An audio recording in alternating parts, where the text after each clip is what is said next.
Sir, OMR sheet का मुद्दा इस समय काफी ट्रेंडिंग में है।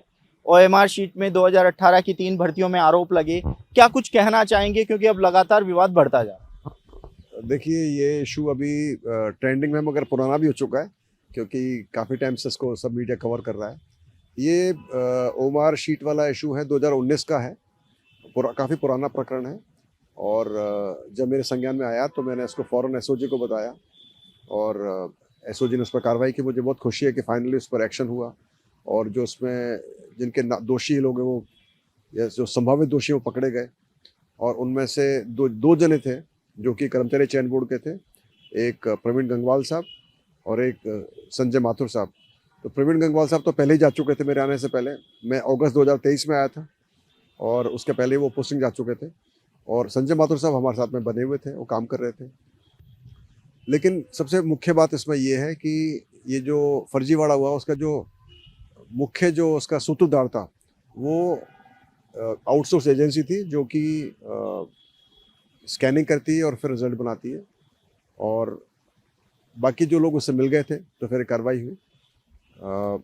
अच्छी बात यह है कि उस स्कैनिंग टीम को, उस आउटसोर्स एजेंसी को उसी टाइम के चेयरमैन साहब ने ब्लैक लिस्ट कर दिया था। और उसके बाद में जब वो चले गए तो फिर दूसरी स्कैनिंग टीम आई, वो भी चली गई थी। और मैंने आने के बाद बिल्कुल नई आउटसोर्स एजेंसी लगाई थी, जो कि काफ़ी विश्वासजनक एजेंसी है, और मुझे पूरा विश्वास है कि वो कोई गलत नहीं कर सकते। और जो कार्रवाई होती है स्कैनिंग की और रिजल्ट बनाने की, उसके अंदर हमारे खुद के लोगों का काफ़ी कम दखल होता है, बिल्कुल ना के बराबर होता है।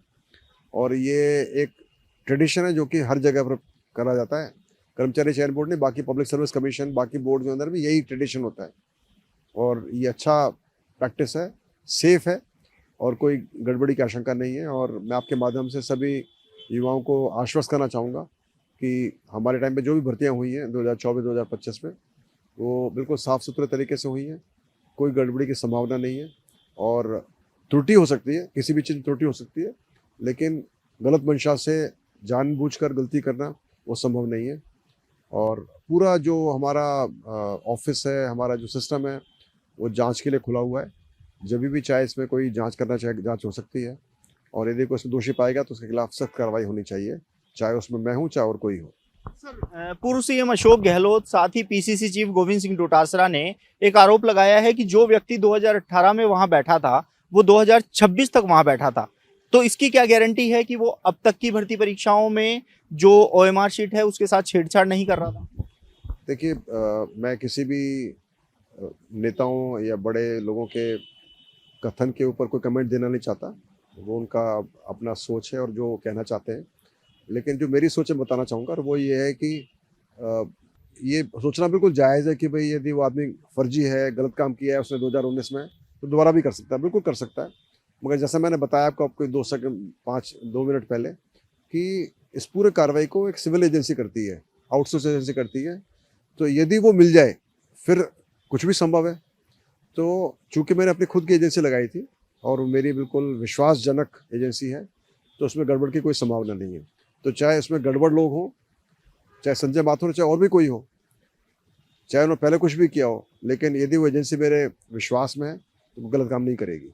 सर, एक समाचार पत्र के हवाले से खबर आई थी कि एसओजी पिछले 1 साल से ओएमआर शीट मांग रही है, लेकिन बोर्ड प्रोवाइड नहीं करा रहा है। कभी कहता है नष्ट हो गई, कभी कहता है गुम गई है। इन बातों में कितनी सच्चाई? देखो, पहली बात तो ये पूरी जो कार्रवाई शुरू हुई थी, वो उसको स्टार्ट पॉइंट हमने ही किया था। जब मेरे को पता लगा कि इस तरह से गड़बड़ है, तो जब हम खुद ही स्टार्ट करेंगे इसी कार्रवाई को, दोबारा जांच को, तो फिर हम मना क्यों करेंगे? हम देना चाहते हैं। तो इसमें मंशा कुछ भी गलत नहीं है। इतना बड़ा ऑफिस है, लाखों करोड़ों मार्कशीट होती हैं। जब कोई मार्कशीट मांगता है तो ढूंढना आसान नहीं होता है। और ये पूरी कार्रवाई के लिए हमने प्रयास किया था ढूंढने का, और ये मार्कशीट हमको नहीं मिल रही थी। तो यही बोला जाएगा, नहीं मिल रही है। और कुछ डॉक्यूमेंट्स इस तरह के जो ऐसे दर्शाते हैं कि शायद ये नष्ट हो गई हैं। तो जो चीज़ सामने आ रही है वो बताई जा रही है। यदि मंशा खराब होती, यदि मंशा होती कि इनको देनी नहीं है, तो हम स्टार्टिंग क्यों करते, बताते ही क्यों? तो इसके अलावा ये पता नहीं था कि इसके अंदर संजय माथुर जी इन्वॉल्व हैं। उसके बारे में कोई जानकारी नहीं थी। नहीं तो हम खुद ही इनको निकाल देते या काम रोक देते या उन पर नज़र रखते। तो कहने का मतलब है कि ये सब इसके बारे में और ज़्यादा कुछ कहना उचित नहीं होगा। सर अब इस ओएमआर शीट घोटाले की सीबीआई जांच की मांग उठ रही है। आप किस हद तक इसके समर्थन में हैं कि अगर सीबीआई जांच होती है तो दूध का दूध और पानी का पानी हो, क्योंकि विपक्ष भी कर रहा है, पक्ष भी कर रहा है, युवा भी कर रहा है। देखिए, जांच किसी भी चीज़ की भी होती है या होनी चाहिए, तो उसमें हमें कोई आपत्ति नहीं है, बल्कि हम जांच के लिए खुले हुए हैं। मैं कई बार इस बात को उठा चुका हूँ, बोल चुका हूँ कि कुछ भी हम कार्रवाई करते हैं, हम जांच के लिए खुले हुए हैं।